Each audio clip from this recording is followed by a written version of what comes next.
Hello, welcome back to my channel. Today I'm going to talk about 5 things I dislike about this Volvo and 5 things I like about it. Let's start with the negative things. Dislike number 1 is the acceleration of the car because it's so heavy and it's turbocharged. So every time I want to speed up instantly, unlike in a naturally aspirated engine, it's very instant, the power. But in this car, there is a little lagging that it takes some time to a certain speed and then the turbo kicks in and then it goes quite fast later. My dislike number 2 is the steering feel of this car. Cornering is quite vague.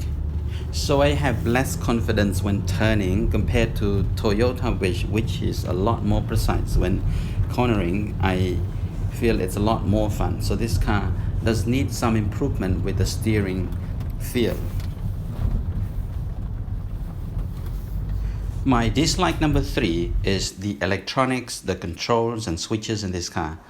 The layout is so different from a typical car that if you get in for the first time, you really need to take some time to learn. Even turning on the headlight can take a long time. Now the electronics system, a lot of messages here. So many things have gone wrong, so many things that need to be fixed. And this has nothing to do with the engine or transmission.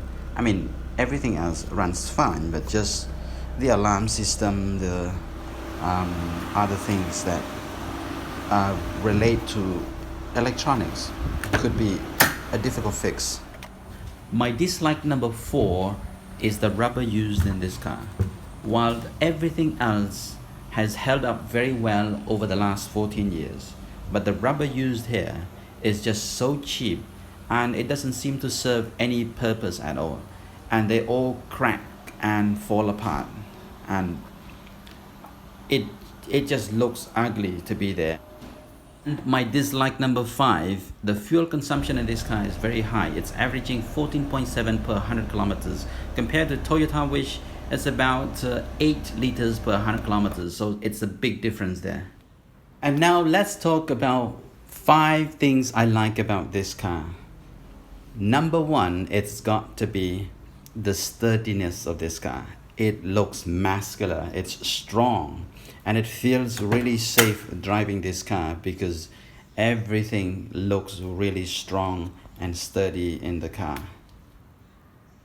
My like number 2, it's got to be the transmission and the engine in this car. After 14 years, everything is dry. Everything is intact. In fact, a lot of metal found in this engine, the intake manifold and everything else, it's just solid. You can tell that this engine can really run very well, and no leaking, no squeaking, and the shifting is very smooth despite its age. So I appreciate that. My like number 3 is the idling of this car. That inline 5-cylinder engine is just so unique. It sounds satisfying listening to it. My like number 4 is the smooth ride of this car. It feels great driving this car because it's quieted, it's smooth, and it is a great cruiser along highway. And my like number 5 is the seats in this car. They are not the greatest seat, not the best looking or the most comfortable, but I like the fact that these seats have held up very well over the last 14 years, especially the driver's seat. You know, this car has 100,000 plus kilometers, and yet there is no wear and tear visible.